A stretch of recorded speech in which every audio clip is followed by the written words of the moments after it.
Time ये सपना को बहुत सता रही थी। ऐसा बोलना नहीं चाहिए। मुझे पता है आप में से बहुत लोग मुझे भी ज्ञान दोगे कि आप भी ऐसा बोल रही हो, ये है वो है। लेकिन जब राजवीर की डेथ हुई थी तो उस टाइम पे टॉक विद अलका और एक और थी, उन्होंने बहुत ज़्यादा बवाल मचाया था, करेक्टर पे सवाल उठाए, राजवीर को मरवा दिया ये वो। लेकिन आज टॉक विद अलका के बेटे के साथ भगवान ने देखो अंजाम दिया। अंजाम देने का मतलब ये होता है कि तुम ये सब कर्मा है, तुम किसके बारे में क्या बोल रहे हो ये तुम्हें वापस मिलेगा। मेरा कहना सिर्फ इस वीडियो के माध्यम से उन लोगों को है जो लोग जो दुखी हो रहे हैं। सपना उस टाइम ऑलरेडी बहुत ज़्यादा दुखी थी, फिर भी लोगों ने मतलब सामने आके उस पर ब्लेम लगाए, उसने राजवीर को मरवाया, ये किया वो किया, यही सब किया था। और आज टॉक विद अलका का अब जो बड़े वाला बेटा है उसको बहुत ज़्यादा उसकी तबीयत ख़राब चल रही है, उसकी कंडीशन बहुत ज़्यादा ख़राब है। वो रो रही है, सोशल मीडिया पे आगे लोगों के आगे भीख मांग रही है कि दुआ करो।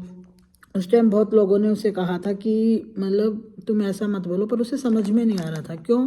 क्योंकि उसको सिर्फ व्यूज़ चाहिए थे, चैनल की पर चैनल चल जाए ये चाहिए था। उस टाइम उसे लग रहा था कि भाई मेरे को ये सब ठीक कर रही हूँ मैं।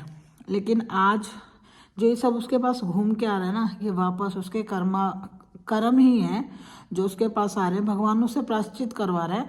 देखो मैं भी चाहूँगी कि भगवान उसके बेटों को जल्दी से जल्दी स्वस्थ करना, क्योंकि बच्चे का इसमें कोई कसूर नहीं है। दुख जो है वो बच्चा झेल रहा है, ठीक है। लेकिन बहुत बड़े बुजुर्गों का कहना है जो बच्चे झेलते हैं ना वो सिर्फ माँ बाप के कर्म होते हैं।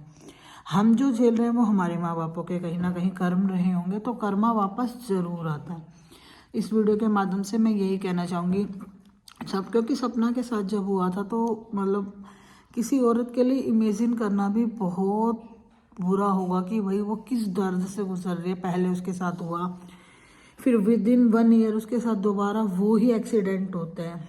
मतलब एक बार शादी के बाद कोई दोबारा शादी करे उस बारे में सोचना भी मुश्किल होता है। उसने करी, सब कुछ सेटल करा। जब लोग उसने शादी करी वो उसके साथ खुश रह रही थी तो लोगों का कहना ये था ये तो सूरज को भूल गई। अगर वो खुश नहीं रहती तो कहते कि ये तो सूरज के चक्कर में ही पड़ी रहती है, इसने तो राजवीर की ज़िंदगी बर्बाद कर दी। उस लेडी ने ना शुरू से ही अपने घर को संभालने के लिए हर जगह सेक्रीफाइस किया है, अब भी वो सेक्रीफाइस ही कर रही है। लेकिन मैंने आज इस मुझे नहीं पता था टॉक विद अलका के बेटे के साथ ऐसा इंसिडेंट चल रहा है। भगवान, मेरे पास भी एक बेटा है, मैं तो ये कहती हूँ एक माँ का दर्द एक माँ ही समझती है। लेकिन मैं इस वीडियो के माध्यम से, अगर क्या आपने मेरी ये वीडियो अलका भी देखें तो मैं उसे यही कहूँगी कि तुम हमेशा हर किसी का मजाक बनाती हो। तुम्हारे चैनल पे जितनी भी वीडियो मिलेगी सब में तुमने सबका मजाक बनाया है। तो मजाक बनाने वाले तुम कोई नहीं होते, मजाक बनाने वाला भगवान है, ठीक है। वो उसकी जब लाठी चलेगी ना तो कोई नहीं बचेगा। एक कहावत है, दुखिया को मत सताइए दुखिया देगी रोए, और जब दुखिया की मुखिया सुने तो तुम्हारी गति का होए। एक कहावत है ना, तो उस कहावत में यही बताया गया है कि जो दुखी है वो तो दुखी है ही, लेकिन जो उसका मालिक वही मुखिया है, उसको पता चलेगा तो तुम्हारे साथ क्या होगा। तो ठीक है, करने वाला वो है इंसान। वीडियो मैं भी बना रही हूँ, लेकिन मतलब ऐसी वीडियो मत बनाओ कि किसी को ठेस पहुँचे। तुमने बहुत मज़े लिए थे बेबी उस टाइम पे, बहुत मज़े। और हम मतलब मुझे तो 8-10 दिन तक तो यही रहा था कि भगवान कहीं से न्यूज़ आए कि राजवीर ठीक है। लोगों ने कंट्रोवर्सी फैलाई थी, प्रैंक था, फेक न्यूज़ थी। लेकिन जब सपना ने आके दोबारा अपने चैनल पे सब कुछ बताया तो मुझे लगा कि नहीं, हाँ ये हकीकत है। लेकिन फिर उसके बाद में भी तुम लोगों ने बहुत कुछ करा।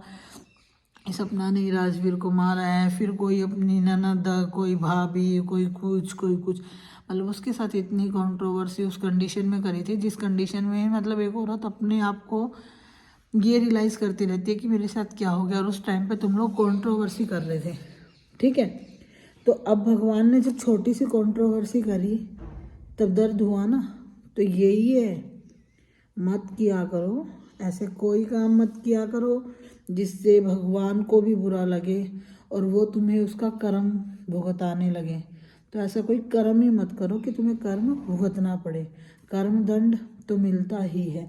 तो ऐसे कर्म करो ना, अच्छे कर्म करो ताकि तुम्हारे साथ अच्छा हो, तो तुम्हें लगे कि हाँ मुझे कर्म का फल मिल रहा है। बुरे कर्म करो ही मत। अच्छे कर्म भी इंसान ही करता है, जरूरी नहीं है हम किसी को दान दक्षिणा करें वो ही एक अच्छा कर्म है। किसी के लिए अच्छा कहना, किसी के बारे में अच्छा सुनना, ये भी अच्छे कर्म है। हम किसी की मदद नहीं कर सकते तो हम किसी को गलत भी ना कहें, ये भी एक बहुत बड़ा अच्छा कर्म है। तो मैं तो यही कहती हूँ, बाकी आप सबकी मर्जी है, सबकी अपनी अपनी सोच है। कुछ लोग गलत बोल के भी बोल के ही अपना चैनल चलाना चाहते हैं, तो इस व्यू से, इस पैसे से ना तो तुम्हारी पहचान बनने वाली है और ना ही तुम्हारे को कोई रिस्पेक्ट देने वाला है, ठीक है। हर कोई देख रहा है, तुमने चैनल बनाए, वीडियो डाली है, और कल को बड़े होकर तुम्हारे बच्चे भी देखेंगे तो क्या कहेंगे, जी हमारी मम्मी तो व्यूज़ के लिए ये कंट्रोवर्सी करती थी। उनको एक लेडी होके भी लेडी का दुख नहीं पता था, आज समझ में आ जाएगा। तो ऐसे चीज़ें अपने चैनल पे छोड़ो ही मत, चीज़ें ऐसी छोड़ो जिसमें तुम्हारे बच्चों को भी मोटिवेशन मिले कि हाँ हमारे मदर, हमारे फादर, हमारे पेरेंट्स ये काम करते थे तो हमें भी वही काम करना है। Thank you so much. Video अच्छे लगे तो चैनल को लाइक शेयर सब्सक्राइब कर देना।